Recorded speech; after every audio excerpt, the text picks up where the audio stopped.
ඔබ දන්නවාද අභ්‍යවකාශයේදී අපේ ශරීරය හිතා ගන්න බැරි තරම් අමුතු විදිහකට වෙනස් වෙනවා කියලා. නිකමට හිතන්න ඔබ මාස කිහිපයක් අභ්‍යවකාශයේ ඉඳලා ආපහු එද්දී ඔබේ ඇටකඩු කැඩෙන මට්ටමට දුර්වල වෙන්න පුළුවන් කියලා. ඇයි මෙහෙම වෙන්නේ? ගමනගාමීන් මේ වයින් බේරෙන්නේ කොහොමද? අද වීඩියෝවෙන් අපි ඒ රහස හෙළි කරමු. පෘථිවියේදී අපේ මාංශ පේශි සහ ඇටකටු වැඩ කරන්නේ ගුරුත්වාකර්ෂණයට විරුද්ධව.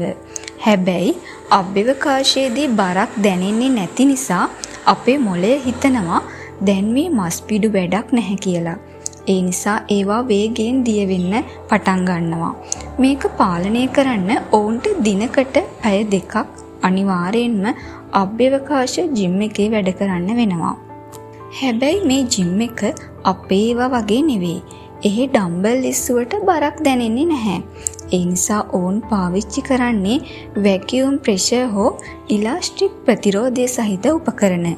ඔවුන්ට දුවන්න වෙන්නේත් Tamanගේ සිරුර පටි වලින් ට්‍රෙඩ්මිල් එකට ගැට ගහගෙනයි.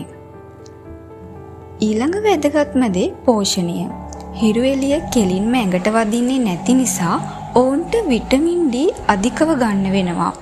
ඒ වගේම අභ්‍යවකාශයේ තිබෙන භයානක විකිරණ නිසා පිළිකා ඇතිවීමේ අවදානම වැඩි. මේකෙන් බේරෙන්න ඔවුන්ගේ යානවල විශේෂ ආරක්ෂිත ස්තර තියෙනවා වගේම ඔවුන් නිතරම Tamanගේ සිරුරේ විකිරණ මට්ටම පරීක්ෂා කරනවා.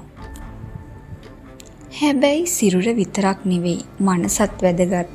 පෘථිවියෙන් ලක්ෂ ගණනක් ඈතට වෙලා තනි වෙලා ඉන්නකොට දැනෙන පීඩනය සුළුපටු නැහැ. ඒ නිසා ඔවුන් නිතරම පෘථිවියේ ඉන්න පවුලේ අය එක්ක වීඩියෝ කෝල් මගින් සම්බන්ධ වෙනවා. අභ්‍යවකාශයේ ඉන්න ගගනගාමියෙක් කියන්නේ සුපිරි වීරයෙක් විතරක් නෙමෙයි. Tamanගේ සෞඛ්‍ය වෙනුවෙන් ලොකු සටනක් දෙන කෙනෙක්.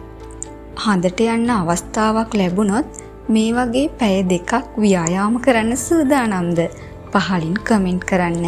මේ වගේ තවත් රසවත් තොරතුරු දැනගන්න අපේ channel එක subscribe කරන්න. ඊළඟ වීඩියෝ එකකින් හමු වෙමු.